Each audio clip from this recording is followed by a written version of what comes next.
മുൻതൂക്കിട്ട് മറവിൽ ഇരിക്കുന്ന എന്റെ പ്രാവേ, ഞാൻ നിന്റെ സ്വരമൊന്ന് കേൾക്കട്ടെ, ഞാൻ നിന്റെ മുഖമൊന്ന് കാണട്ടെ.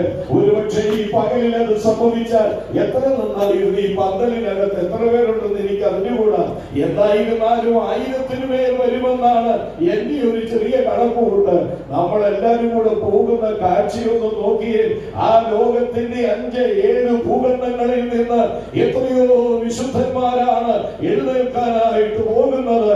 1000 കോടി വാനലോളങ്ങളെ താണ്ടിക്കൊണ്ട് നാം നമ്മുടെ പ്രിയന്റെ അടുക്കലേക്ക് പോകുമ്പോൾ ആ പ്രിയൻ ദൈവസഭയെ ചേർക്കാൻ വരുന്നത് ഈ ശരീരത്തിലാണോ എന്നുള്ളത് തിരുവെഴുത്ത് വളരെ വ്യക്തമാക്കുന്നുണ്ട്. അതിനൊരു വാക്യം നിങ്ങളുടെ ശ്രദ്ധയിലേക്ക് കൊണ്ടുവരാം. യോഹന്നാന്റെ 1-ാം ലേഖനം 3-ാം അധ്യായം 2-ാകുമ്പോൾ നാം അവനെ താനിരിക്കും പോലെ കാണുന്നതാകൊണ്ട്